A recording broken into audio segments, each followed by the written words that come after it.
Welcome to the Fearfic Podcast. Fearfic is the term for short horror fiction, mostly posted on the web. It includes any and all related subgenres.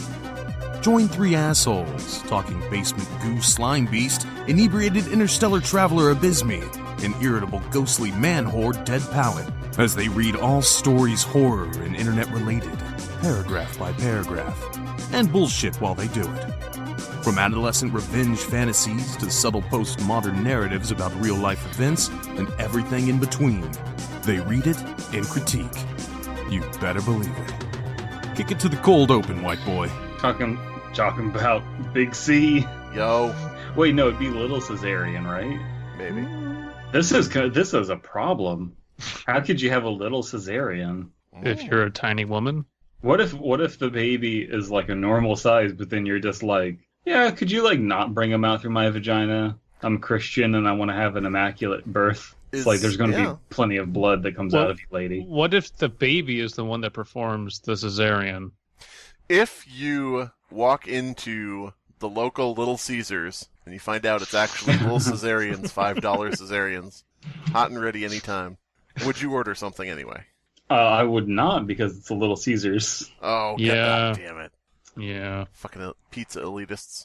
Pizza elitists. We've had this discussion. I am only getting my pizza from a barn. A small man in the alleyway. And I'm only getting mine from a cottage. Yeah. So there. Mm-hmm. Yeah, this is just how you go. And I will have pizza from anywhere. So, whatever. Garbage. Yeah, the garbage. Someone else's stomach. Little Trump's Cesareans takes the pizza right out of you, serves it to someone else. All right. Ooh, okay, so you get the pizza out of someone's stomach, and then you take that chewed up mush that's half digested, and then you stick that mush into the crust. Yeah. She sold crust pizza in plastic bags. Mush crust, oh man, that's hard to say. Go ahead. That's a tongue twister. No, let him do it. Go ahead. Little Cesareans mush crushed pizza crust. Oh my god. Stroking out. Type in the comments below, Little Cesareans mush crust pizza, if you can say it. Do we care to explain who Little Cesarean is? No. Nope. Because we really don't know. I guess we don't know.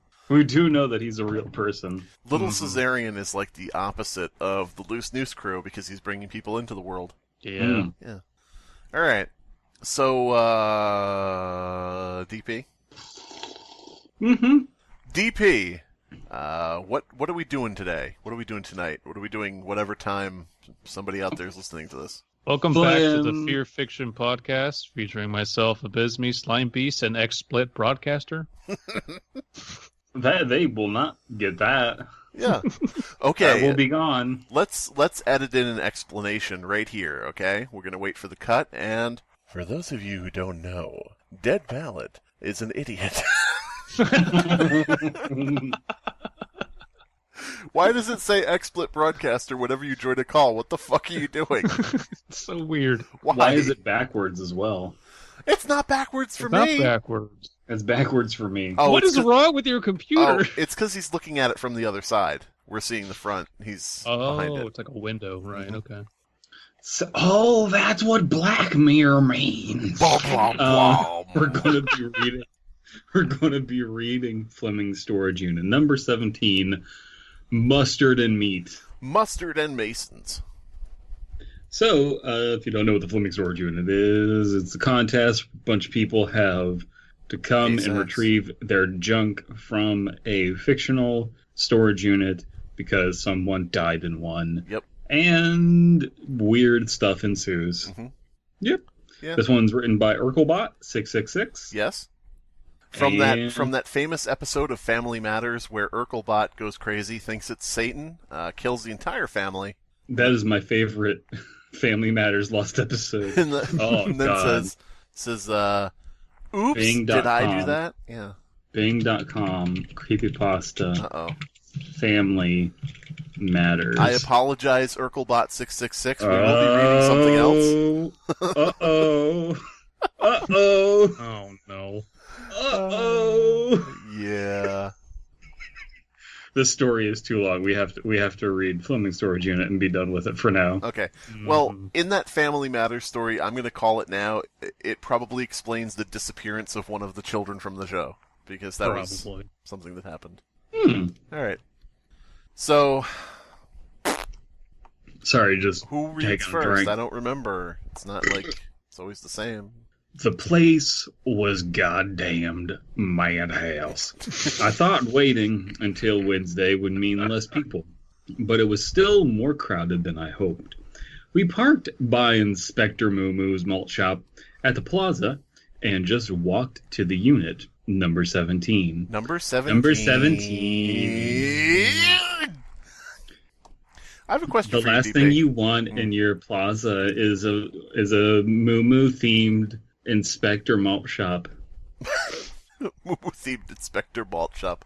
What is this, the Russian translation? The Moo-Moo Shop. Well, considering how Dead Palette read that first sentence, I think so. Yeah, the place probably. was goddamn madhouse. It was madhouse. So, I have a question for you, DP. Yes. Is Inspector Moo-Moo's Malt Shop real, or is that something you made up? No, sadly, it's made up. But Oh, okay. man, if Inspector Moo Moo's Malt Shop was real, I would drive all the way to Haver. Okay, second question, what the fuck, DP? Are you telling me you wouldn't want to get malts from a malt shop that has a detective cow in a canvas trench coat on it? What the fuck does a detective cow have to do with producing delicious malt milkshakes? That's the mystery for you to find out. That's why he's an inspector. I don't want mystery applied to my food. It should be quite clear what's in it. The cow is trying to figure out why it exists. That's the mystery. It's trying to. It keeps waking up and there's just malt milkshakes around it. He's like, "How did these get here?" I guess because she keeps getting milked, but she's like passed out. That's okay. That's established now. Inspector Moo Moo's malt shop is. Inspector Moo Moo himself is a trans man. Ah, okay, yeah. Trans cow. Trans cow. Ba-da-da-da-da, Inspector Moo Moo. Ba-da-da-bum, ba-da-da-bum. Moo. I was a woman, then I transitioned. Now I don't have udders. I was a woman. Go, gadget, penis. But yeah. The door screeched and rattled. Wait, I got a key from Russell and unlocked it. The door screeched and rattled as I hoisted it up onto its rack. Nope. And a cool T-rack. And a cool, stale breeze swept over my face. It was sparser in there than I remembered. There were many Dunsparces in there. Nobody knows what I'm talking about. Okay. No. Put in the comments below if you know what Dunsparce is. Go ahead.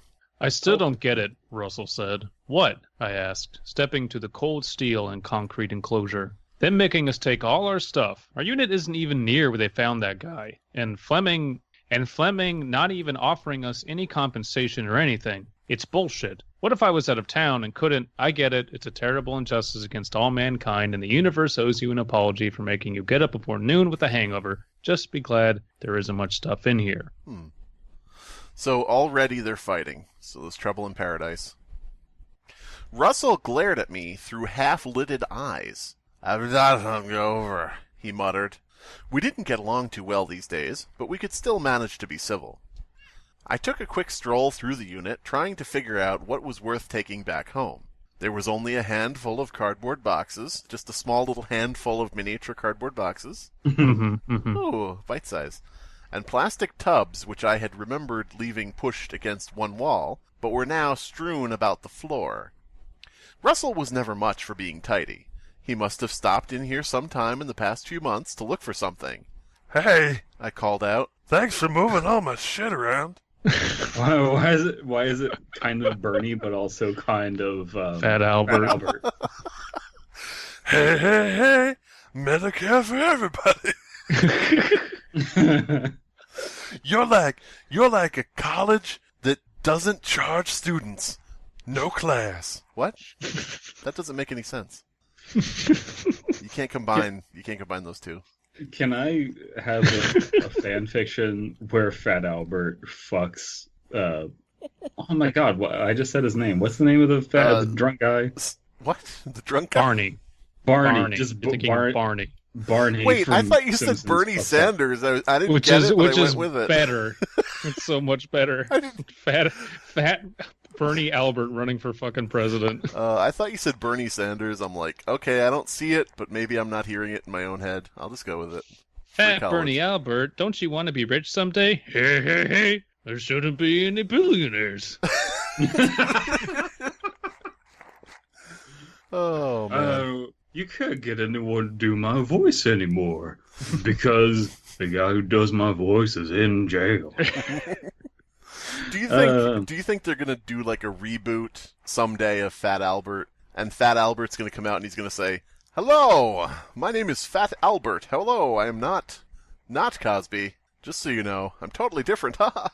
I mean, who owns the rights is the question. Me. I think maybe that's why you're trying to push it. It's like, guys, can I bring him back? No, I think Fat Albert's canceled. I think we can safely say Fat Albert's canceled. Fat Albert isn't canceled. good enough. Yeah, Fat Albert isn't good enough to bring back. If he was actually really, really funny, then that'd be one thing. But yeah, that's racist, but okay. Oh, why are you always blaming me for stuff? Russell said. I think maybe the cops moved your stuff around when they were searching last week. Okay, a combination of Rick from Rick and Morty and a fish. Blubble blubble. I hadn't actually thought of this. I felt a bit bad for assuming the worst, but I didn't want him to know. Well, did they? I asked. No, it was like this before. Whatever. This is now 2 Fat Alberts in a storage unit. And then I came across a plastic tub with all my Fat Albert Blu-rays. Yeah. I came across my collection of Brown Hornet figures. What is Brown Hornet? Huh? Oh my god. You guys don't know Dunsparce, you don't know the Brown Hornet, you don't know anything. Listen, I don't play with your Pokemon. weird-ass references. A superhero, sort of, if I remember correctly, sort of within the Fat Albert universe, like they would read comics about him and shit. Okay, are we going to have a Fat Albert in the Gang universe where each member of Fat Albert gets a movie? Yes. It's an origin story. The Fat Albert cinematic universe, the fuck you! The Faku. This summer, we're gonna fuck you whether you like it or... No.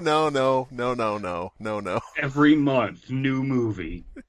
Yes. The year is 2025. Bill Cosby's finally dead. So now it's time to trot out the newest cinematic universe.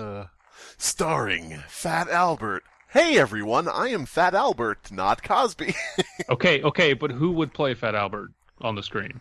Will Smith in a few years Will all his Smith failures. in a fat suit. No, it's not a suit. Not a suit anymore. That's just the path his life has taken. Hey guys, I'm Fat Albert. Ha ha. It could be Justin Trudeau. Yeah, that's true. That's Trudeau. If he's not doing it. No, he'd have to play Mushmouth. That would be great. Obi Cabby, eh? God damn it. Dumb Donald. Well, never mind. We have so much to read. He knew I hated it when he said whatever. He used to do it just to tick me off, but that's not my problem anymore, so whatever. Zing.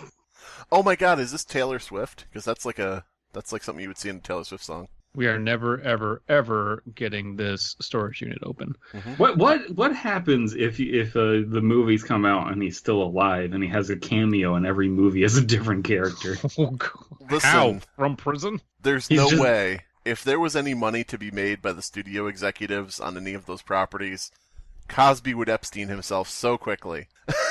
Well, here's the thing. CBS owns the rights as far as I can tell. Yeah. CBS is now pushing CBS All Access pretty fucking hard. Mm-hmm. So there is sufficient suspicion that they might actually pull this shit down the road. Sufficient Suspicion, by the way, is my favorite all-girl 80s band. Oh, what type of 80s band? Like punk rock? Yeah. Like yeah. The parents are taking the kid to see the new Fat Albert movie, and the kid is just like watching the movie, having a good time, and the parents are like, "Oh!" and the kid's like, "What's going on, Mommy and Daddy?" It's like, that man raping the woman in the alley? That's the guy who made the show. Jesus Christ! I didn't know. Check out my Quaaludes. I didn't know they were filming that day. Let's all go to the lobby and get us some Quaaludes. God damn it. Want to keep the kids quiet for an afternoon? Go see the Fat Albert movie. Launching the FACU. Oh.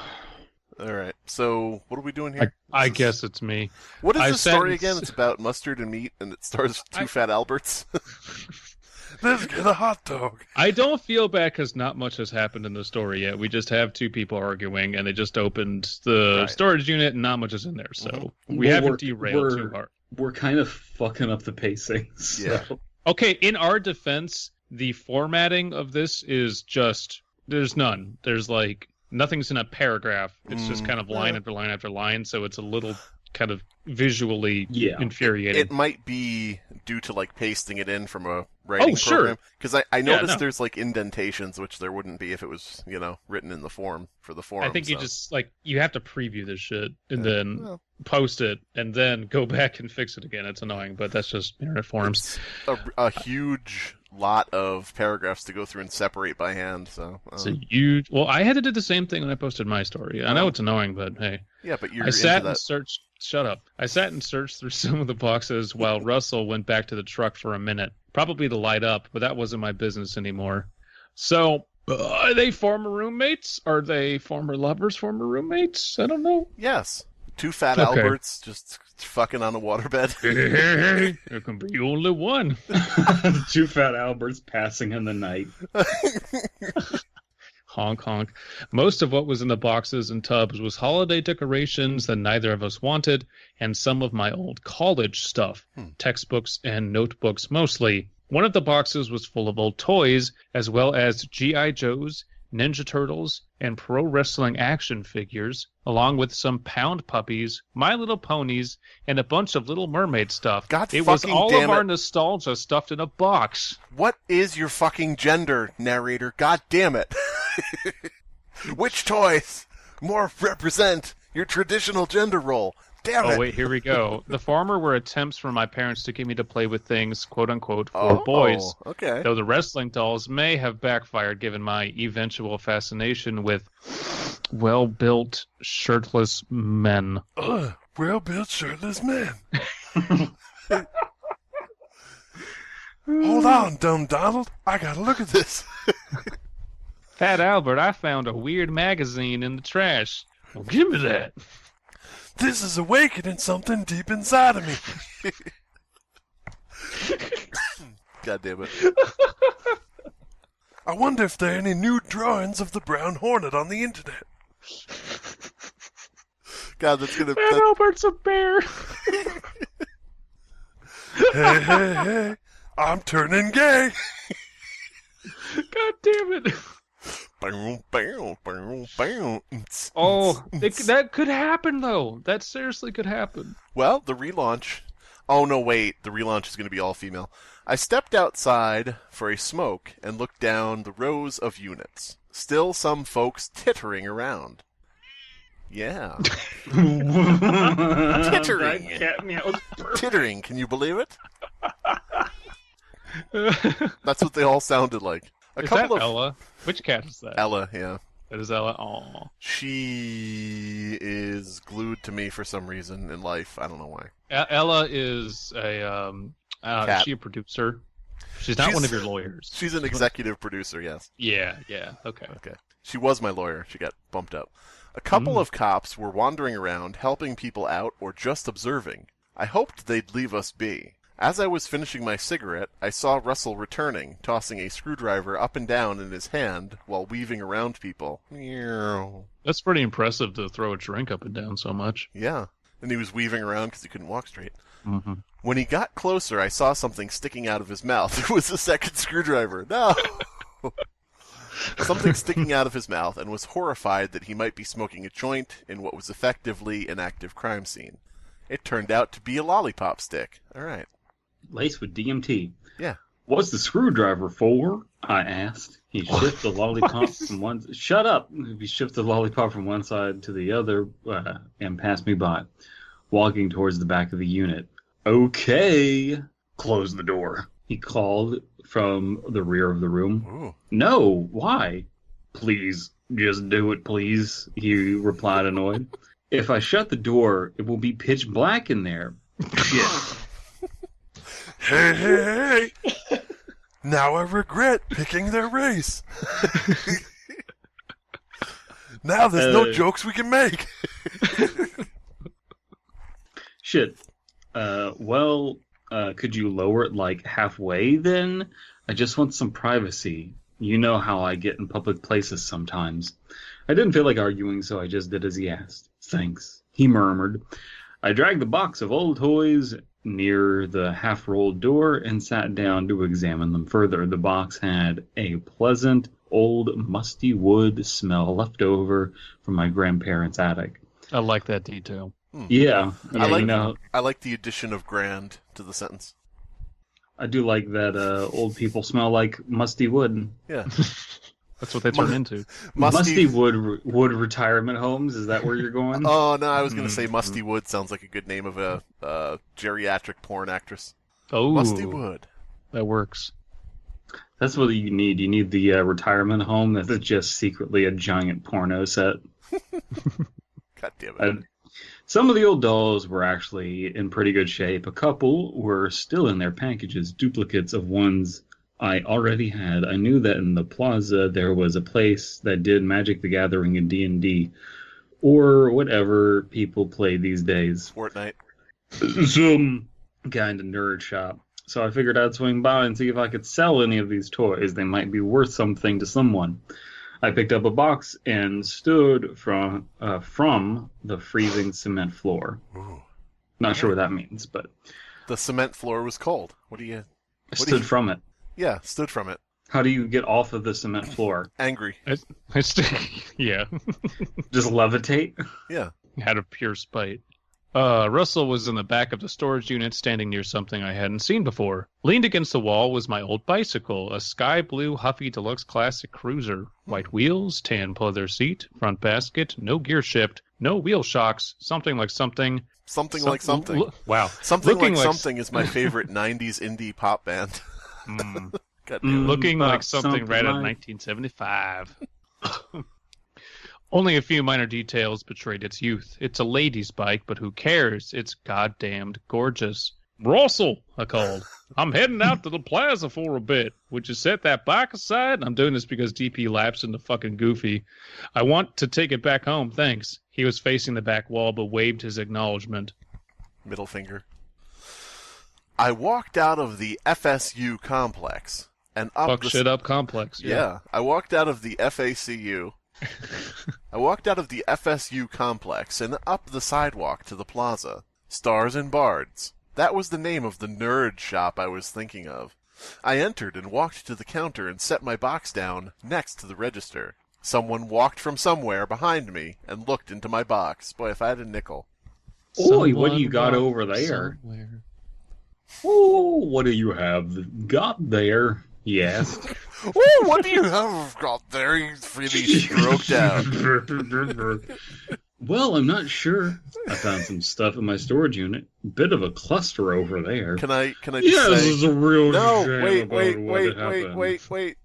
Before the moment passes, we have to say this guy with the stroke wandered over from the geriatric home / gay porno studio across the street, and it's called Strokes and Blokes. Mm. Okay. Mm-hmm. Okay. That I had to stop everything for that, so I hope you. Thank you. Thank you for that. Yeah. Yeah, it's a real shame about what happened. And now you guys are stuck getting everything out in, 4 days? Something like that. I'm Greg, the proprietor of this humble shop, he grinned. Some pretty cool stuff you got there. Yeah, well, I was wondering if any of this is worth anything. I don't really have any use for any of it, I said, hopefully. Sure.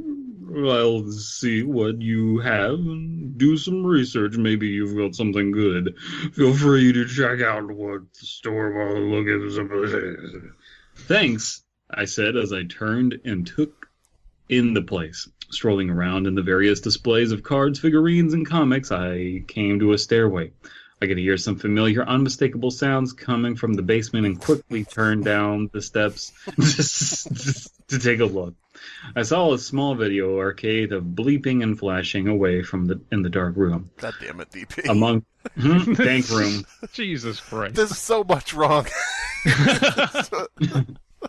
Among the handful of old machines was Metal Slug, a favorite of mine from my teenage years, hanging in the cheap arcade and Highline Lane's bowling alley. Russell and I had gone there for a few dates there. Went there for a few dates there. Ooh, went there for a few dates there. God damn it. That was years ago. There's way too much to unpack just within your reading of this paragraph. Like being a teenager, spending your teenage years hanging in the arcade instead of at the arcade. It's like you're like I hate to go back to it, but it's like you're caradining yourself in the arcade or what? Oh, listen, in my defense, nothing has happened and stuff is being explained that doesn't need to be explained. True. I do like the nerd shop owner being a guy who's had a stroke, and I like him going through the boxes of toys and going, "Oh, this is Minton package. Oh, now it's worth only $20. And oh, sorry, now it's worth $5."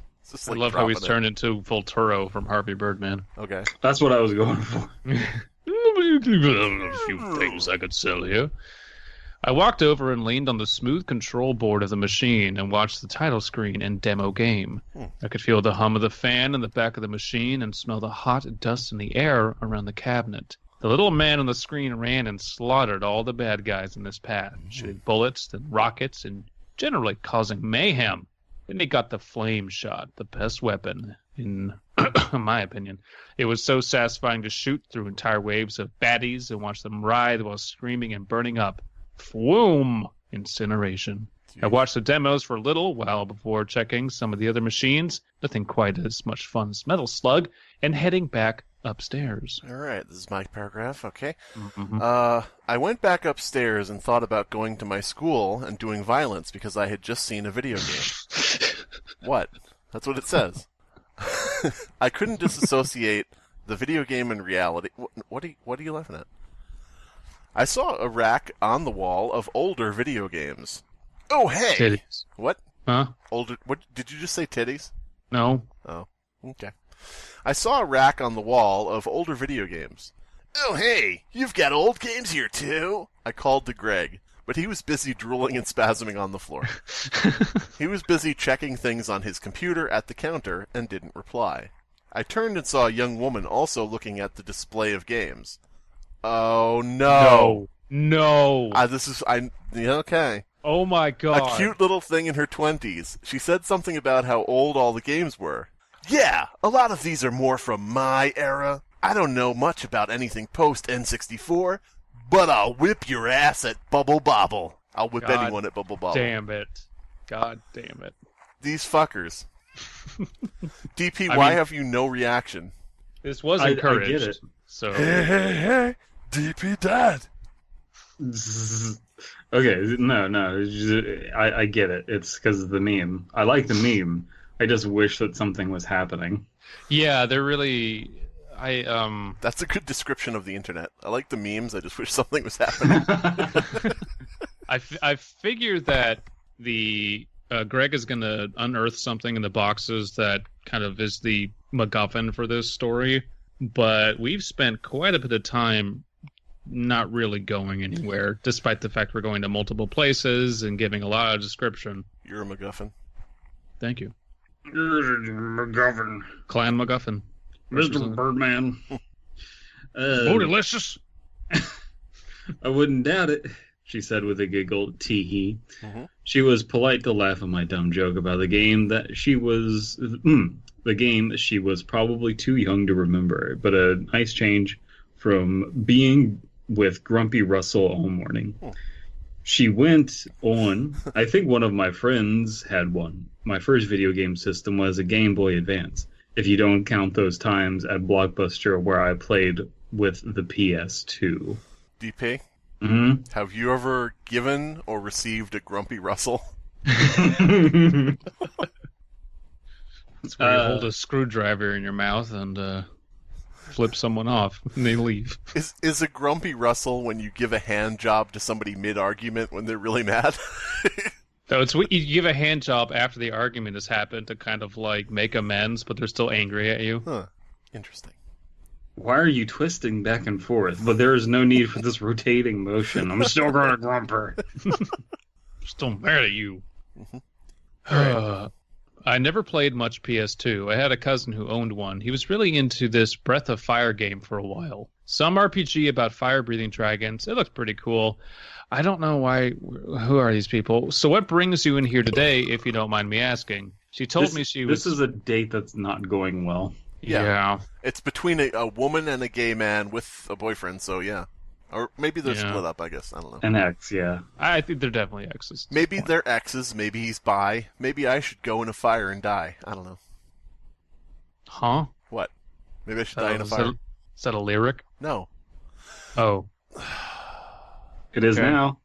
Why do you insist on questioning things? She told me she was from the storage units looking for games for the PlayStation 2. Why did we abbreviate PS2 this entire time but spelled it out here? She had found there. We chatted a bit before she suddenly became serious. Do you know what happened to the man that died there? Yes. She asked. I haven't heard anything, and as long as there's no psychotic killer running around town, I'm not sure I want to know. This was something I'd been trying not to think about. But if it was just a death of natural causes, I suppose they wouldn't be closing the place down or having everyone move their stuff out. True. Yeah. It makes me wonder. She trailed off in thought, her head turning 360 degrees.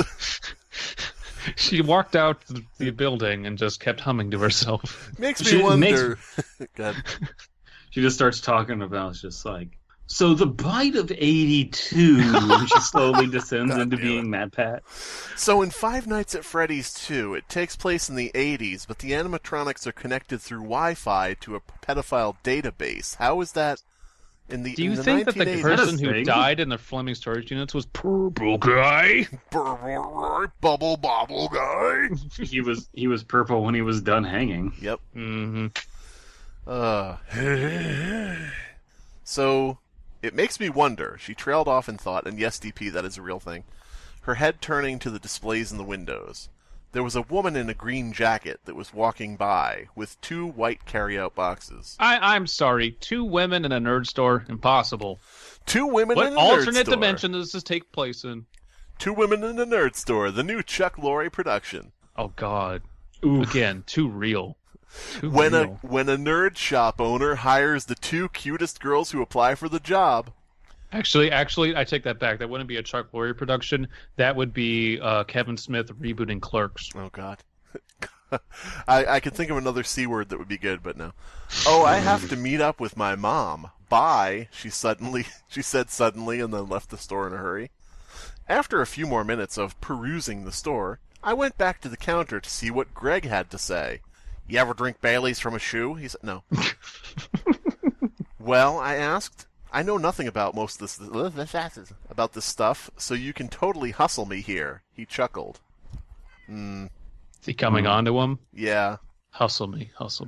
He could be coming on to him for the right price. You can hustle me and chuckle me if you want. That's what they call it, the hustle rustle. That's all right. Ever since I had a stroke, I've been giving myself reverse strangers. Most of what you have here is pretty standard stuff. The Ninja Turtles aren't worth much, but they've come back in style every now and again. The pound of puppies and ponies are all a little too beat up to fetch much. The wrestlers, I could get a few bucks for those. The G.I. Joe, though, there's some money there. The loose ones, I can probably get $10, maybe $20 for some of those, maybe more for a few. What I'm really interested to hear, and that was still in their boxes, you've got Blizzard and Hello Viper that I probably get 40 or 50 for. And you've got a blowtorch that might get up to $200. All right, so I want to turn this movie off. I don't want to watch anymore. It was the best of times. It was the worst of times. We should just... Can we get you to do, like, audiobooks? Just using that voice the entire time. Number 15, Burger King foot lettuce. You can call me Ishmael. Oh, man. Anyway. What? I couldn't believe my ears. This guy here, he showed me the box. It contained a tiny man in a brightly colored flak suit next to an array of accessories, a respirator, a flamethrower, and a backpack to hold the fuel for it. The package is a little messed up, so it might be more like $150, but collectors will pay good money for Unopened Joes, he smiled. Unopened Joes, oh boy. Is this Matt Pat's father running the store? Son, you gotta go out and you gotta make up bullshit for a living. That's how I did my living. That's how your granddaddy made his living. You kind of sound like the guy from Creed right now. Never watched Creed, so okay, cool. No, the lead singer of Creed. Oh. Unopened Joes. Never remove from box. God damn it. Maintain value. Welcome to my store. Please don't steal anything. You gotta see, in that song, the Unopened Joes are symbolic of how you shouldn't be having premarital sex. Yeah. Don't open your Joe. Don't open your cat. Yeah. That's not a cat. That is a person making cat noises. Uh-oh, they found us out. Hello, my friend. We'll meet again. It's been a while. What do you want to trade in? God damn it. Oh, God. All right, so what part are we at and who's reading? My bottom line. My sack of Joes. Scotch Stapp fucking retires and just opens up a goddamn comic book store. This is canon. This is real. Okay, can we write a sketch where there's just a bunch of lead singers from defunct bands in a strip mall running different stores? They all have to be post-grunge bands. All of them. So we can do the same voice for each of them.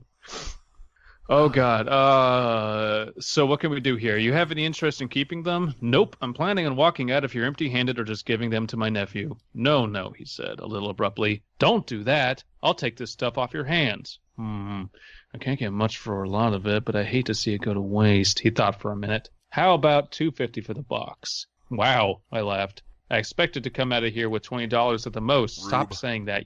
$250 sounds great to me. Some of the easiest money I've ever made. He seemed somewhat relieved that I accepted his offer so graciously. So I worked in a comic shop, and surprising nobody. Yeah, surprising nobody. Oh, by the way, I was fired from the comic shop.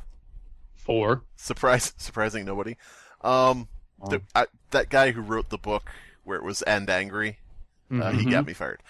So anyway. You're going to tell us more about this off mic, but okay. I could tell you on mic, but I don't think we have time in this story. Right, fair enough. Telling somebody what everything is worth beyond what you'd pay for it is kind of like a, move that I wouldn't see like a experienced shop owner doing in the age where you can go home to eBay and just sell it for that, because the shop has to pay you less than what they're going to offer you 40% maybe. Because people would always come into the comic shop and they'd be like, I have this rare comic that I want to sell to you. And the shop owner would be like, I'll give you $50. And they were like, it's worth $100. He's like, yeah, I can't pay you what I would sell it for. That's, how does that make sense? Yeah. But anyway. All right then. You've got yourself a deal, eh? He's Canadian. It is Justin Trudeau. Oh, sorry, I'm Dan, I said.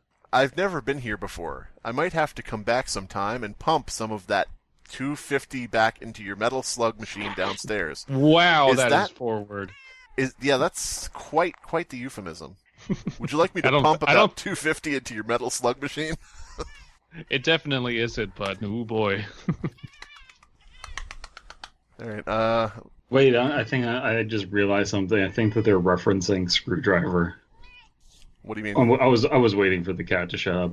I think our executive producer is really unhappy with the direction this episode is going. It's taking too long. I have to stop now, and I have to give her attention, you say. I'm giving you two attention. You're not kitties, so why do you deserve it? But, no, the Screwdriver is a story I wrote, and it has... there's screwdrivers and there's Metal Slug.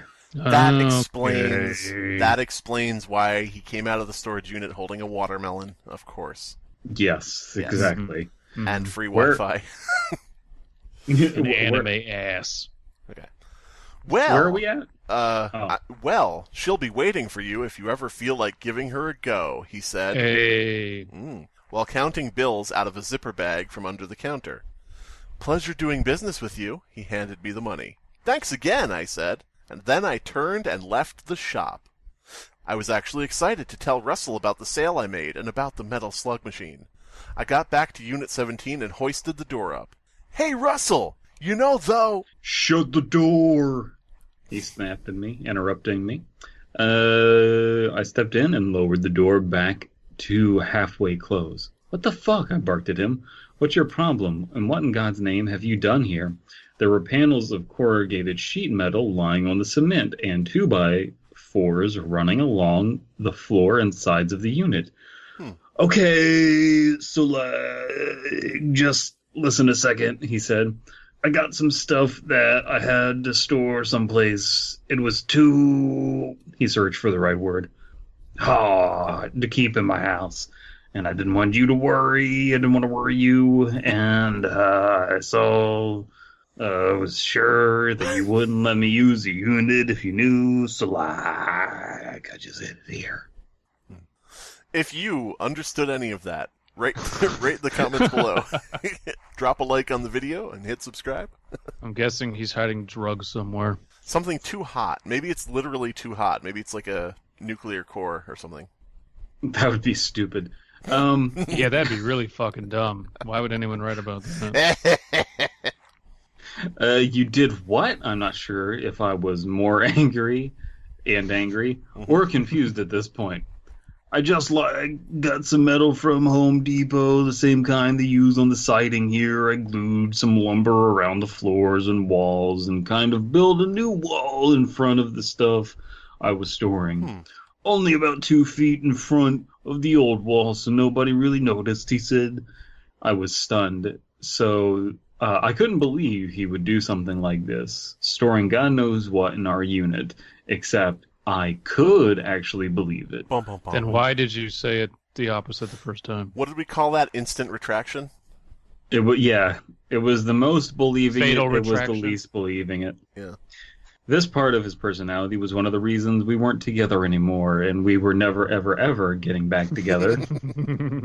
And though I hate to admit it, it was sort of impressive. I was sort of impressed with his creativity. He always had that going for him. He was good with his hands and clever. I bet he was. He gave me the best Rumpty Grumptus. What? Okay, Rumpty Grumptus. It's my favorite Lost Seven Dwarf. Yeah. There's no fucking way we're finishing this tonight. No, we can. I stood and looked at the rear wall of the room for a while. There was a stack of boxes, most identical, about 2 feet long by 1 feet deep and tall, with a few others larger or smaller. They each had some text printed on them that I couldn't read in the darkness of the unit. Dragon You're- dildo. You're unbelievable, I said. I think he fought back a smile for an instant. Well, I mean, we can't leave it here now, not with the police looking around and snooping, but you can't keep it in my house. No way. It's okay. I've got a place now, another storage unit in Chinook.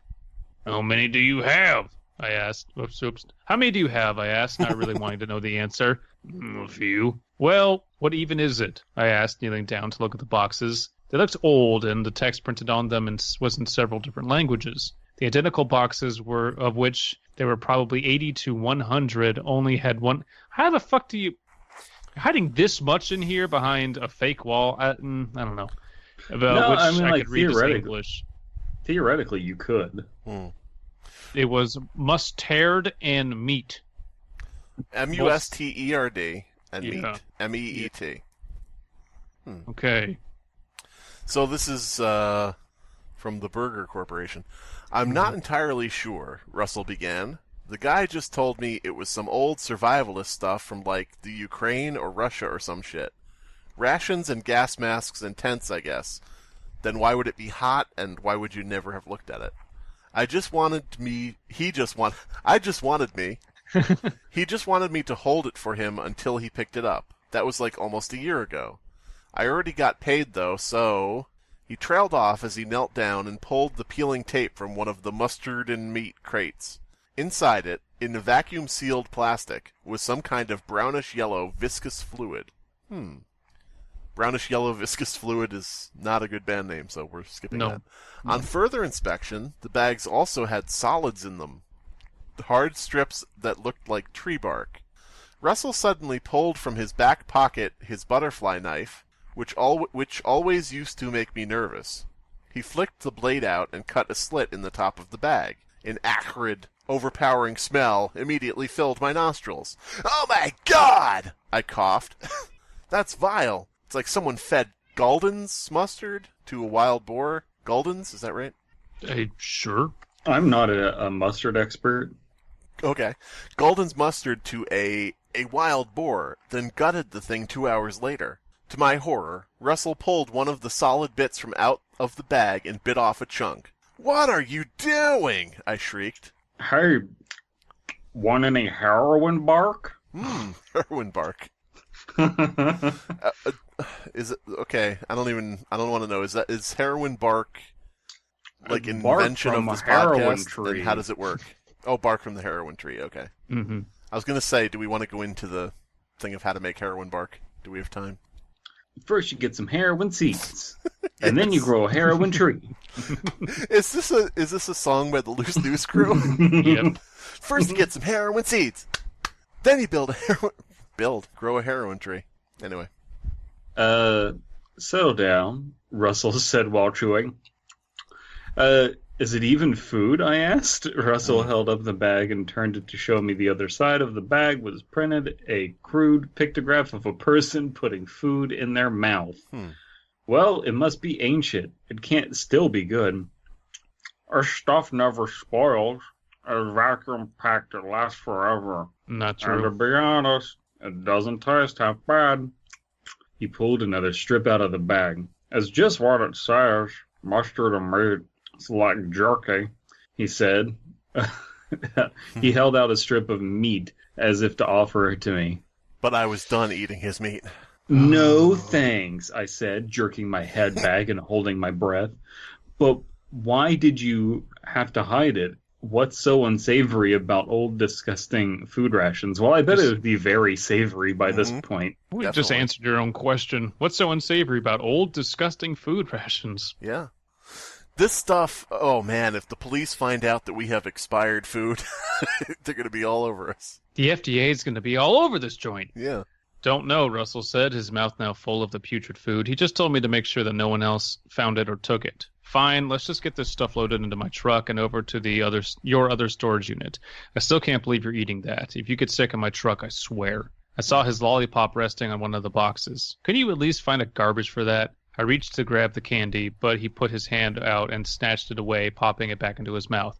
Ew, you're especially gross today, man. On top of mixing mustard with whatever flavor candy that is, that thing has 50-year-old Ukrainian dust all over it now. If you insist, I'll buy you a new lollipop.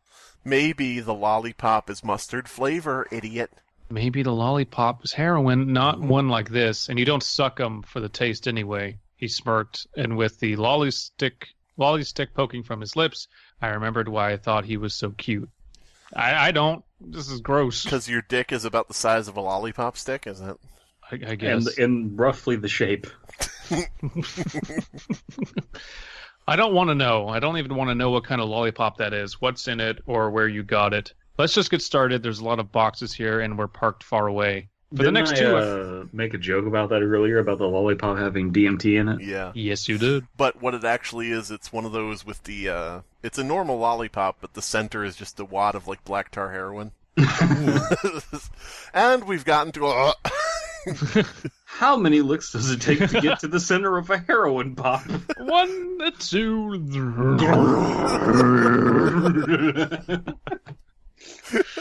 3. For the next 2 hours, it's not how hard the candy is that rots away your teeth. It's the heroin inside. like fucking heroin. For the next 2 hours, we lugged stuff from the unit to my truck. The crates of mustard and meat were heavier than I thought they would be, so we each only carried one at a time. We got about 50 of them in my truck and few in the cab. Should be a few, and most in the bed, tarped and strapped down. My bike was on top of the load. I wanted to bring that home with me. We drove the 20 miles to Ham's self-storage in Chinook to drop off the boxes. Along the way, Russell insisted on keeping a bag of the mustard and meat up front, eating it and sucking his fingers after every strip of jerky. I drove with the windows down despite the chill breeze blowing. Gross. I feel like this should just end here, but there's so much more. I feel like this should just end here, but at the end it should say, and then he became some mustard and meat. The end. As we unloaded the truck to his new unit, I loaded his unit into... No. I told him about the money I made from the action figures and about the metal slug machine. Holy shit! He exclaimed. Can you get you can get $200 for a G.I. Joe doll? I wonder if I've got any lying around. Doll, huh? Doll, huh? I mean, the original G.I. Joes were dolls. Figure. Say what? It's an action figure. It's an action siver? It's an action figure. Got 13 points of articulation. It's an action siver. I guess it's only certain ones, and in the package is better, of course. This one was called Blowtorch, and he was in his box. I never opened him. He had this awful jumpsuit that was blindingly bright red and yellow. Terrible, clashing colors, didn't like it. God damn it. Garish and ugly. I guess I didn't want him associating with the other, more fashion-conscious guys. I laughed, and so did Russell. After the work was done, Russell ran back into the unit and took 2 more packages of the rations, so he's getting addicted, walked to my truck, then turned and got a 3rd. He was going to be staying at my house tonight. When we got back to my place, it was getting late in the afternoon. I showed Russell to the guest room, then went to my own bedroom and shut the door. I was a little worried that if I spent too much time with him, I might also turn into mustard and meat. No, I might do something stupid. Yeah, I can, I can understand that, it's like, I don't want to be around him too much late at night, or we might fuck. I just lay in bed and watched Netflix. I went to sleep early and hoped Russell did the I think that, okay, so we got that. We got some, there are like little, like, I think a good story has these little bits sprinkled throughout that are really interesting and really cool concepts. And I think, like, I'm worried about him, put him in the guest room because I don't want to, I don't want anything to happen because, things are kind of, turning out fine. And I don't, that's cool. It took us so long to get here, and there was just so much in the way. Well, to be fair, this was a contest, so... Well, so that conversation he had with the woman, completely unnecessary, added nothing. What purpose did that serve? It referenced another story. It all connects together, you see. Yeah, but it was not really shared universe. The Fleming Storage shared universe. I would say that Yuki and the Fleming Storage Units are in the same universe for sure. But it's I don't think that's what that she wasn't necessary for the reference. All that was necessary was there's a screwdriver. Look, there's metal slug. Gonna pump loads into the metal slug. Yeah. Okay. Cool. The next morning, I was up at 8. I was on his 8. I figured Can I ask something really quick? We do all know what the reference with "whip your ass at Bubble Bobble" was, right? Yeah. Do you pay? No. I know the phrase. It was in another story, Fleming Unit story, from the girl's perspective. Oh, was it? You that's bad right. Contest runner. You bad. I think everyone can universally agree that I am a bad contest runner. You bad man. I think we all know that the things did not go the way that they were planned. So, yeah. It was the story with the racist, homophobic dad. Oh, really? Okay. Was it? Yeah. Pretty sure. The one that we said was racist? Nah. Oh, yeah, no, we made that shit up. Yeah. It was, Are you sure? Funny. Are you sure? Are you Pretty sure? pretty sure. Okay. Nobody knows anything but me. Okay, continue. The next morning, I was up about 8. I figured we could just get started on the rest of the unit around 9 or so. It was Thursday, and we still had until Sunday to get our stuff out of the unit, but I wanted to finish it as soon as possible. I gave Russell until about 9:30 before I knocked on the guest door. There was no response. I opened it. He wasn't there. The bed was unmade, and there were 3 empty bags of the mustard and meat meals on the floor. Oh, boy. I looked around the house, but I knew he wasn't there. I stepped outside to have a smoke and saw that my bike that had been leaning against the house was gone. I drove around for a while. I gotta get mustard and meat. Mustard and meat. Gotta get more mustard and meat. I could take his keys, but fuck it, no. I'm gonna go on the bike. I like the idea of this guy. I like the idea of a big, like, bear type guy, because that's how I'm picturing him. I don't know why. Riding this bike down the road on a girl's bike, and because they said earlier it was a girl's bike, and someone, him like going past somebody on the sidewalk and going, "Out of my way, mustard and meat." He has like mustard and stuff in his beard. Yes. This is crazy looking. Yes. All right, go ahead. I'm sorry. I drove around for a while, wondering where to even start looking for him. He hadn't brought along a cell phone, so I couldn't think of any way to get in touch with him. Eventually, I just drove to the storage unit to at least start loading in case Russell showed up later. I parked on the side of the street, closer to the Fleming Storage Unit than yesterday. When I got to Unit 17, Russell was there, pacing back and forth. My bicycle was laying on its side on the ground. "Jesus, where have you been?" he said. "I was going to ask you the same thing. You just left without saying anything. Did you bike all the way over there? Here, rather? Here, there, everywhere? That's like, 8 miles? What's going on?" I wanted to get some more of that mustard and meat stuff. It's really good. The cops wouldn't let me in until the place opened. Then they wouldn't let me use their bolt cutters, even though I told them I'd buy you a new lock.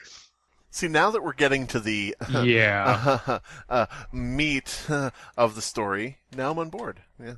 Yeah, we could have cut out so much stuff prior to get to this point. I mean, personally speaking, I'm fine with it in terms of if this story had been a standalone story that I just, we just came across like on the Creepypasta wiki or something, we probably would be like, yeah, some of this isn't necessary, but I wonder what they're building to. But since we know it's part of like the Fleming Storage Unit thing, we're kind of just like, okay, well, none of this is really related because we know it's going to be, something's in the storage unit and something's, weird that happens, as opposed to, being along for it. Like, I wonder where this is going. What will come up with this woman in the shop, Yeah. Anyway. I closed my eyes and tried to comprehend what was happening. "What time did you get here? Like 4, maybe? Can you open the storage unit now? You're insane. There's something wrong with you," I said as I unlocked the door and slid it up. Russell ducked under and into the unit before the metal gate was all the way up. He ran to the back and ripped open one of the boxes, quickly looking in it before dumping it and opening another. The first box lay torn open on the floor. "What's that?" I asked. "I don't know," he replied through a mouthful of meat, oily, speckled yellow sauce that coated his lip. Ugh. It was foul. "This stuff is really good. You should try some. It's been a whole day and I didn't get sick from it. I told you it was still fresh." "No thanks, and I don't think you should be eating it anymore either." "Okay, look," he said earnestly. "You know from the lollipop yesterday that I'm not totally clean, but I stopped drinking. The lollies help take the edge off when I start itching for a drink. Anyway, since I'm not boozed up all the time, like he paused and looked ashamed before. Now I get these weird food cravings. You must have noticed the weight I've put on." Mm-hmm. It was true. He was thicker than I remembered. Fat Albert. He was thick. Thick Albert. Mm-hmm. I remembered him being. For a couple weeks, it was white chocolate peanut butter cups, but then it was saltiness and Slim Jims. Is he pregnant? It's never really anything nutritious. But my body is like craving something, and this stuff is really hitting the spot for some reason. I'm eating for 2 now. But getting up in the night and biking 8 miles, that's not normal, I said, concerned. White chocolate peanut butter cups just hit different, bro. Yeah. So are these, is part of the mixture of what these meat wads are stored in alcoholic or something? Like, Is there I have alcohol no in it idea. to keep the freshness, and he's actually just drinking and he doesn't realize it? That would be clever. Yeah, he said grimly. Can't sleep so well either since I got on the wagon. I thought that instead of just lying awake, I could take a ride down here. I didn't realize it was so far away. I wanted to be furious with him, but at the same time I was touched that he seemed to be at least trying to take better care of himself. The drinking was pretty bad at the end of our relationship. Well, you could have left a note or something, I said sternly. I'm sorry. Well, you could have left a note or something, I said sternly. Let's get to work. We've got better than half the stuff gone already. I bent down to pick up the box that Russell had tossed aside, and in his frenzy, he came up behind... No. And just started fucking me because we're gay. Yeah, exactly. In his frenzy to get his mustard and meat. Wait, he had tossed aside the boxes in his frenzy to get to the boxes in the back. I got it. It was heavy, and when I looked inside, I saw why. It wasn't another box of rations. It was some kind of tank or metal vessel. It had tubes attached to it and valves and gauges like maybe it was some kind of diving equipment or respirator tank. I set it aside and started grabbing the uniformly sized boxes of which we knew the contents.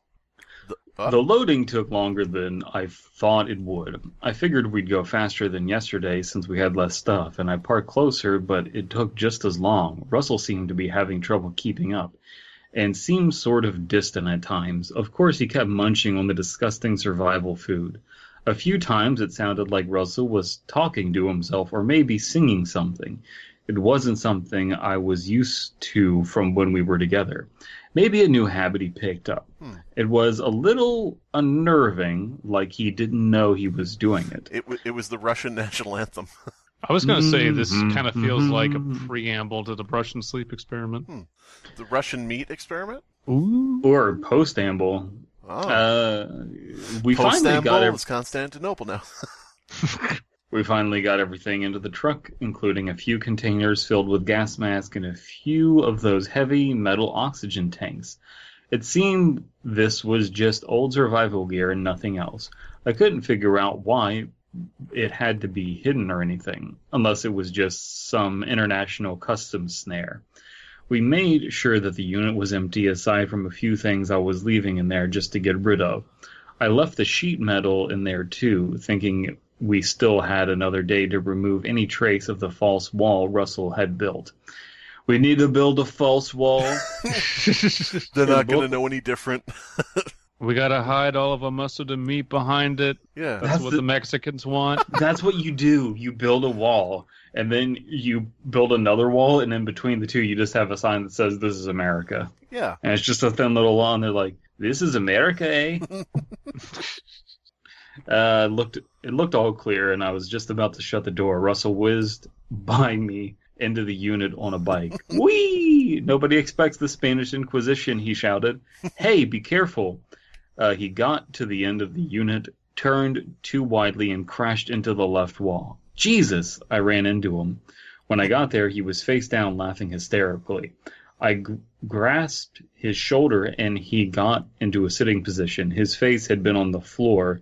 Where his face had been on the wall, there was a wet spot, drool. I looked into his face and spoke. Hello, I'd like to order 3 cheeseburgers.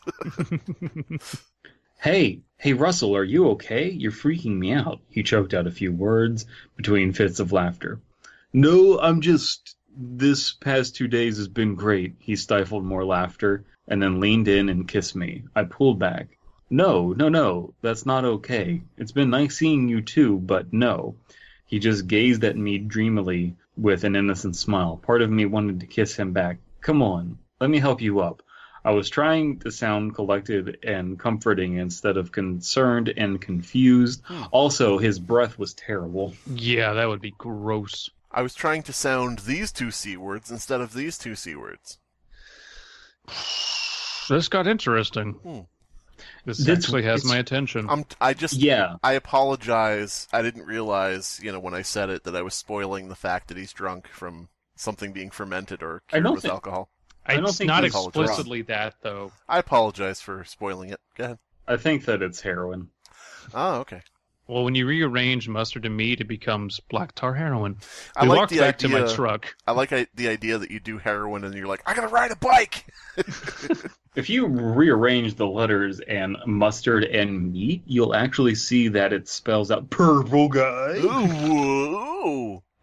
I gotta reenact Monty Python. We walked back to my truck, Russell wheeling the blue bicycle alongside himself. We loaded it on the back with everything else and strapped it all down, then got in the cab. I want to stop at the house first and drop off the bike before we go to Chinook, I told him. He didn't respond, just stared forward and scratched his cheek. On the short ride back to my home? My house? He turned on the radio and flipped through the stations one at a time, spending probably 10 seconds on each one, whether it had music, talk, or just static. When I asked him what he was doing, he just gave me a big dumb grin. We pulled up my long gravel driveway and I parked. Russell, I said, are you okay? You're acting sort of, I know. I'm just not doing too great right now. My head is kind of squirrely. Why don't you wait here while I drive to the other unit? You can nap or take the bike for a ride if you think that will help. Yeah, I think I might actually do that, he said, rubbing the side of his face. Yeah, I think I might actually do that, he repeated. I've got half a lolly left in my bag. That should help. And a ride on the bike will burn off this nervous energy. I think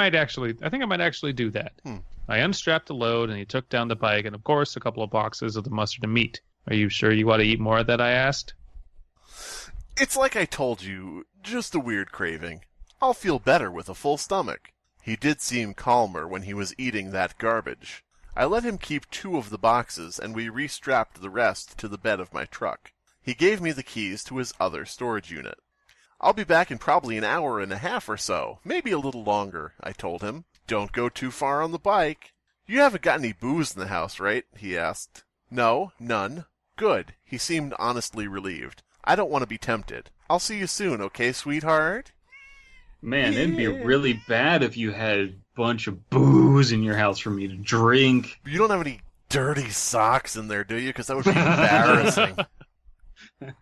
He stopped suddenly, catching himself falling into an old habit. I'll see you soon. I got in my truck and started down the highway, watching Russell shrink in my rearview mirror. No. Watching Russell shrink in my rearview mirror. No. Watching Russell shrink. I got Wrong clause. What? Wrong clause. Wrong clause. I got in my truck and started down the driveway. Wrong part of the sentence. Fine. Fucking Jesus Christ. Wrong clause.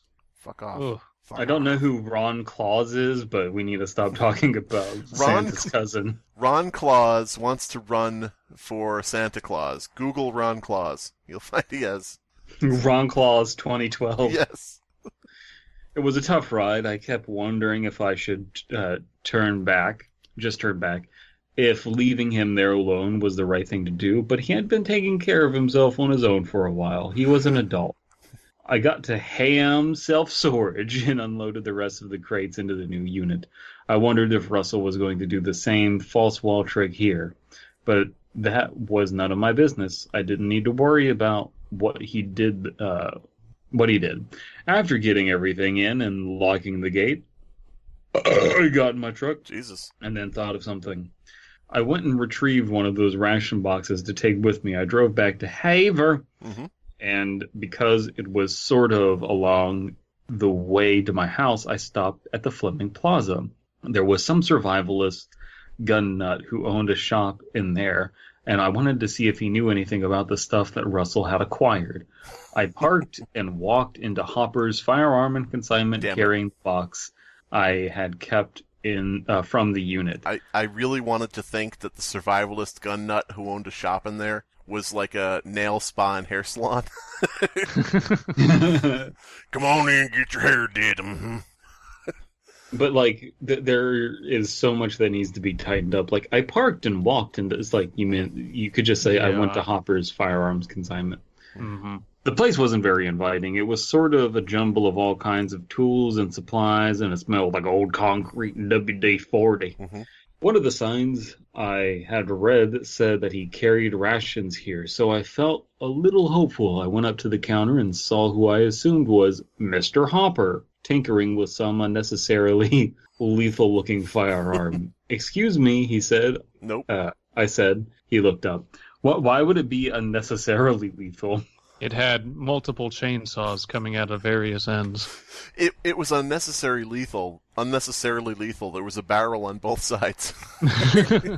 We need to ban automatic chainsaw bump stocks. Damn it. Chainsaw bump stocks? You just put it up against... Oh, never mind. All right. Cut your arm off. Yeah, he replied, then added, "We don't sell butterfly catching nets here, son. A real class act." "I'm sure. I was wondering if you could tell me anything about this." I presented the box, and he seemed to perk up. "Oh, what have you got there?" He grabbed the box from me and started turning it over in his hands. "Looks communist. No, looks Soviet. Where'd you find this?" My friend bought it back from, I searched to think of someplace feasible that we were at war with. His deployment. He's a veteran. He's a good man. Mr. Hopper seemed to almost swell with pride for a moment. Didn't even Yes, say... Okay. He just goes, "Don't ask, don't tell." Oh, I see. My The friend gay brought it rations. back. They're back again. My friend brought it back from his deployment. He's a veteran. "Oh, he's a good man," Mr. Hopper said. "Well, I didn't tell you which side he was on," I replied. Yes, so he brought it back, and he's not sure exactly what he's got. It's some kind of food ration or something. You can open it. Hopper produced a small switchblade from his back pocket and flicked it open. He smirked. "Lacquer?" he asked. "Cool. Wait, what?" The knife. Oh, okay. Everybody got knives in their pockets. Well, that's Montana. It's like poetry, it rhymes. Mm-hmm. "Cool," I said, trying to sound somewhat interested. He opened the box and pulled out one of the vacuum-sealed bags, inspecting it closely. He put it down and re-examined the box, seeming to brighten. He whistled. "Oh boy, this the only box he's got?" "I think he has, one more." I lied. "Shame, the stuff could pull in a pretty penny from a collector. Fairly rare stock. Of course, you wouldn't want Uncle Sam finding out about it. But what is it?" "Well, Right. back in the 80s... Sorry. Now we're gonna find out that it's people. It's Soylent Brown. Okay, Well- family values Abysmii, take this line. "Well, back in the 80s, the Soviets were at war with the Towelheads. Mhm. See, it being towards the end of the Union over there, things were a real mess. You had part of them fighting the Afghanis and part of them trying to help." He pointed to the text in the box. "This here is a crate of the humanitarian aid they were sending to the camel jockeys. Mustard and meat. I don't think I'd eat that even if I were starving." I doubted that, but didn't say anything. But here's the beauty. The Russians are playing both sides. See this here? He pointed to a spot in the corner of the box where an X had been drawn with a permanent marker. "That X there? That was a sign for the Reds. That meant that this one was spiked. Clever old bastards." I wish the X had been mentioned earlier. Yeah. Not that it's that big a deal. It just would be a nice little touch. Yeah. Well, if it was like a small X, that would have been better. Mm-hmm. I guess they really didn't say, like, it's at the corner of the box, so it's probably like a small X, probably something that you wouldn't even notice. Maybe. I don't know. All right, so you ended at clever Opioids? old bastards? I did. Okay. "Spiked?" I asked, getting concerned. "Yeah, if there was an O there, it meant it was good to eat. No problems. But the X shows that the food was poisoned. Some kind of nerve agent to soften the civilians up for the next wave." He sounded giddy. "Get 'em all fucked up and crazy. Make it easier to take them out or capture them." "Oh my God," I said. "Yeah, this is a rare find. They only pulled this scam for a few weeks back in '81. It's way outside the Geneva Convention, yeah? Hey, where are you going?" I was running out of the store. When I got outside, I heard someone calling, no period. Hey, Dan! It was Greg from Stars and Bards. "Did you know the G.I. Joes you sold me were spiked by communists?" There's some kind of nerve agent inside of It blowtorch. cured me of my stroke. Yeah. Thanks again for that blowtorch. I've got a bit of a bidding war flaring up here for him. Get it flaring? Waka waka. I just ran to my truck and peeled out of the lot. Okay. So we got kind of a fake out there that you think it's going to be a call about what's going on. And it's just, Hey, it's that old Greg. blowtorch. Shut up, nerd. Shut up, nerd. My friend has been eating commie meat. I punched Greg in the face and peeled out of the car lot. I punched Greg in the face, kicked him in the stomach a few times as he lay in a fetal position. I knocked over a rack of comics onto him, and then I ran out. To I my lit car. his store on fire. Oh, a bit of an overreaction. I sped home, and as I was coming up my drive, I could see black smoke rising over the trees. I smelled a sharp tar-like odor thick in the cold air. It is black tar heroin. Yes. When I got to the house, I saw Russell Russell. Here, boy. He was on my bike, riding around in circles so fast that the tires were burning and putting up black smoke. You turn into the Flash. He was on my bike, riding around in circles, something held in his hand, strapped on his back, some kind of backpack. Gee, Mr. Flash, what is your secret? Black tar heroin, kid. Oh my god. There was fire all around my lawn and driveway. The gas masks and backpacks were blowtorches, were flamethrowers. Oh. Oh my god, the figure is prophetic. Alright, it's your turn. All the tanks are petrol tanks. Yeah, God the damn. tanks are, it's the flamethrowers. Oh, wow. Oh, I get it. Russell, what's happening? I shouted. Hey, check it out. We found this thing. Wasn't a scuba tank or anything like that. See?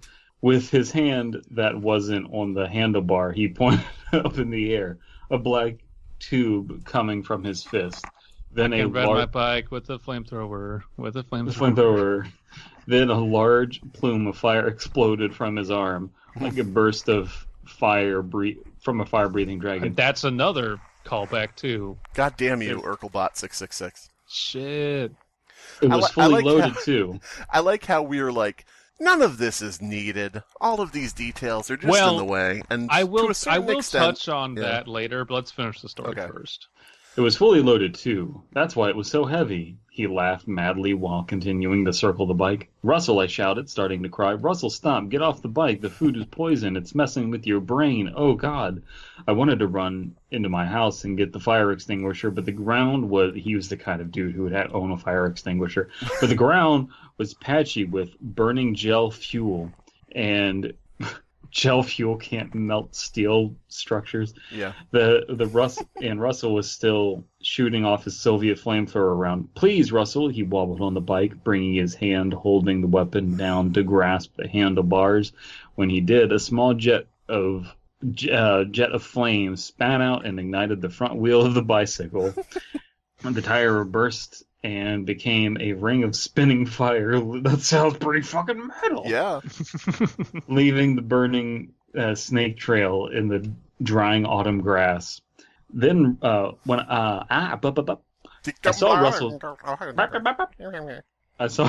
Russell's face, the left side drooping with a string of drool hanging out of his mouth. It gave him a stroke. His cheeks were rosy and glistening with sweat. He turned towards me long enough that I could see part of his scalp was red and raw, the hair having been burnt off.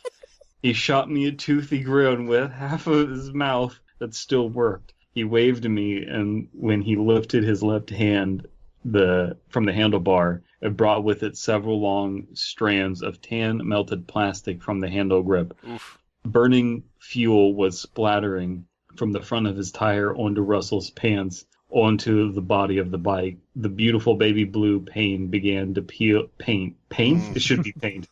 Began to peel and flake off. Damn. All right, well, this is a long way to go to create a flamethrower using icon pasta character. This is really fucking metal. Wow. Flame stroke comes up to you on his burning bike and waves at you. You're my sworn enemy. I'm going to rob What? Flame stroke. What? What are your demands? I work for Slenderman. Who? I'm a Foxy. You're Foxy? I mean, I wouldn't use that term, but sure. I'm a purple guy. So, we're laughing at this.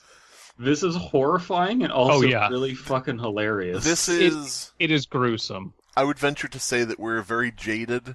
Yes. And this is a payoff that makes the story worth it. It's a payoff that I feel could have come a lot sooner. Well, you're always fascinated with everybody coming sooner. I wish that he was on a bike shooting out a flamethrower at the beginning of the story. Hey, Russell, let me go get my shit from the fucking storage unit. I opened the storage unit. We had to clear out everything from the Fleming Storage Units because of a murder or death that had happened in there. My friend Russell came riding up on his fire bike. No one expects a Spanish Inquisition, he shouted. Oh, man. Okay. Gotta do my black tar heroin meat. I want this story to end with Russell just being a skeleton on a flaming motorcycle, and he pops a wheelie and rides off into the fucking night sky. And you just hear a cackle as he takes off. Okay, I'm gonna finish this off. And then you just see the hammer and sickle appear on screen as the credits roll. The year was 1984. There was a moment of quiet in which I heard the flames crackling. Then, boom, the tank of the flamethrower blah, blah, blah, on his back had ruptured and erupted into a giant cloud of smoke and fire. I watched it rise for a moment, a column of billowing flame. It was blindingly bright red and yellow, garish and ugly. Hey! The bike toppled over and Russell was engulfed entirely in wild flames. I heard him scream and he writhed for a few seconds on his knees. He screamed and writhed and looked just like he had been hit with the flame shot and metal slug. Okay, It's getting a bit heavy. Then he went limp and hit the ground. I ran to the house, dodging burning puddles of fuel. I ran to get my extinguisher, but I already knew there was no hope. There was nothing I could do. I fell and hit my head on the extinguisher. Oh, no, go ahead. Oh, God. I went out and feebly sprayed at Russell's immolating body, sobbing then collapsing. My brain snapped clear momentarily, and I grabbed my phone to call 911. I told them what was happening through choking sobs, and they sent the fire department. In the minutes until I heard the sirens, I sat weeping in the warmth of my burning man. This is very sad, but there's so many puns. Who had kept me warm on... Oh, okay. Are you talking about the circle bot? We don't need that. We don't need the metal slug part. On past October evenings, my lover, my friend, I spent some of the next day in the hospital for treatment of minor burns, and most of the rest of the day on the phone with people, friends, family, trying to explain to them and to myself what had happened, why I shouldn't have left him alone, and I couldn't sleep that night. A smell of ash and chemicals hung heavily all around my house. I would need to stay in a hotel or with family. Okay. On the morning of October 14th, the second day after the incident, I remember the Fleming Storage Unit. I drove down to where this had all started. I just wanted to officially close my account, never go there again. Someone from the office came with me to do a final inspection of the unit. I opened it and explained that anything left in there was fine to go to police auction or a dumpster. I didn't bother to hide or even say anything about the extra sheet metal and lumber from the false wall. I knew that everything would come out in the open now. I knew that I would relive these past few days countless times, and maybe for the rest of my life. I was tired. I signed a form for the person from the office, then rolled down the door to the unit for what I hoped would be the last time. When it hit the ground, it made a sound that was harsh and hollow. Mm-hmm. All right. Damn. I would say, personally speaking, since everybody has to know my opinion above all else, that there probably were a few too many references to him eating the meat. We get it. Mm-hmm. After 2 or 3, rule of threes or something like that. Solomon Grundy want mustard meat too. Yeah. After about 2 or 3 times, we get that he's eating the meat nonstop constantly and he's addicted to it. But, even though there were things that were a bit much and a bit excessive, I think that the payoff at the end is that we're sort of debated a bit. We're sort of tricked into looking at the meat when really the big factor is we didn't really think about what the masks and the tanks were for. Mm-hmm. The beats that this story hits are very, very good. There's just a lot of unnecessary filler and dicta that kind of slows it down. Act 3 is great, but Acts 1 and 2 are just very tedious, I guess. If you could put this on fucking No Sleep, and I think it would actually do very well. Well, no, not on No Sleep. Well, no, because it doesn't have a ghost in it or anything. This post has been removed. This story just appears to be about a man who set himself on fire. Not horror. Not horror. But I think if you just shorten it a bit, cut out some of the dicta, this is very, very solid, and just that ending is great. Really, really good.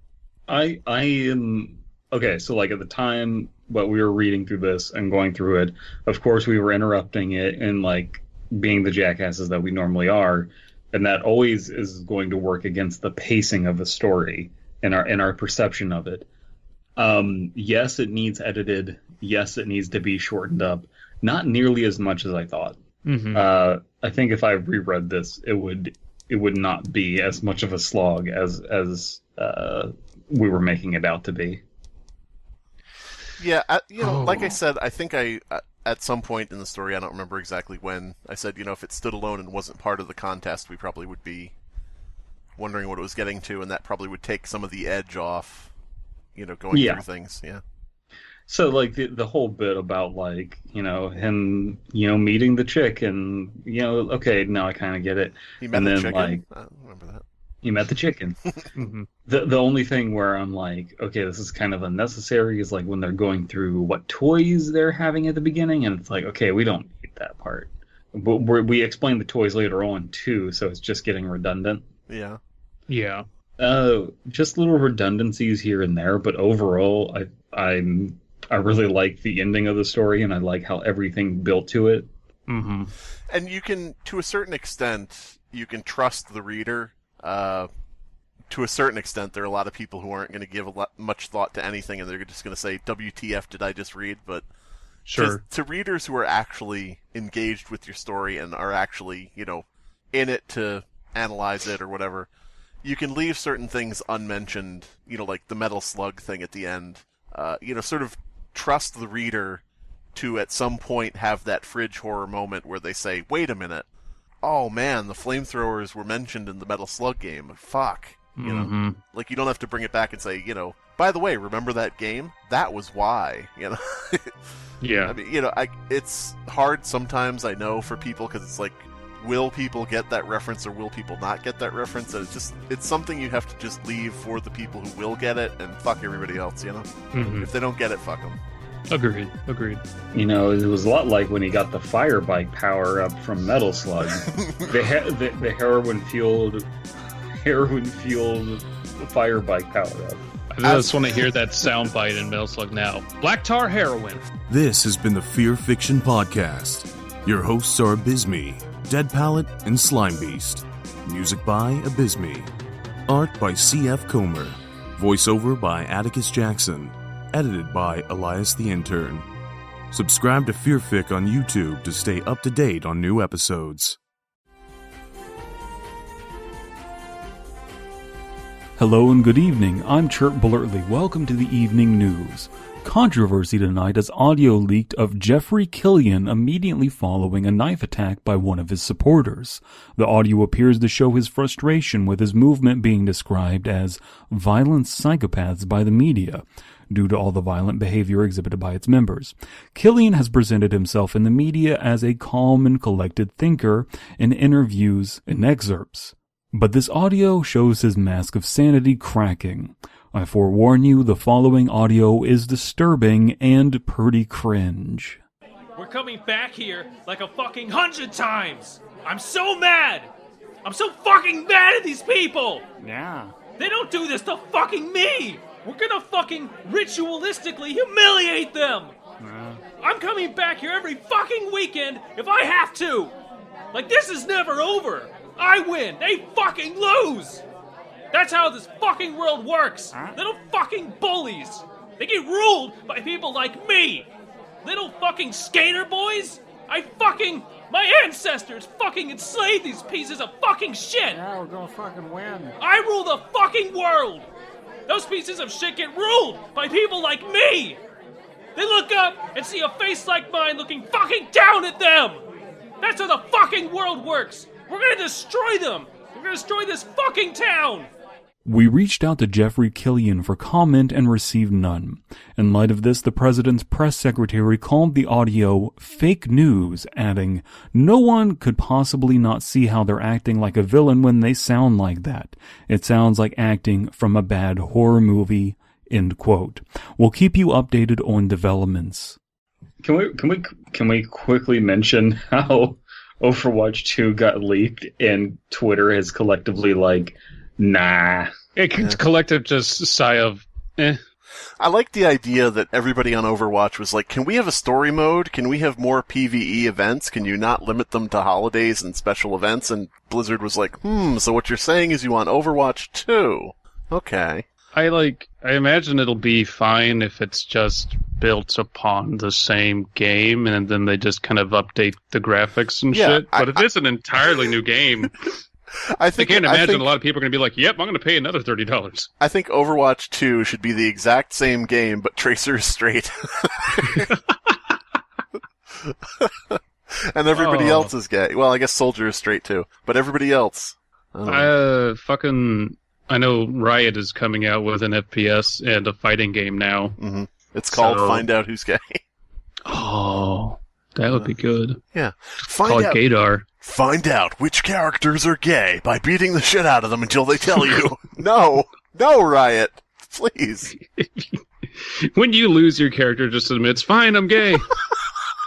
It was me all along. DP, get in on this. No, I can't think of anything.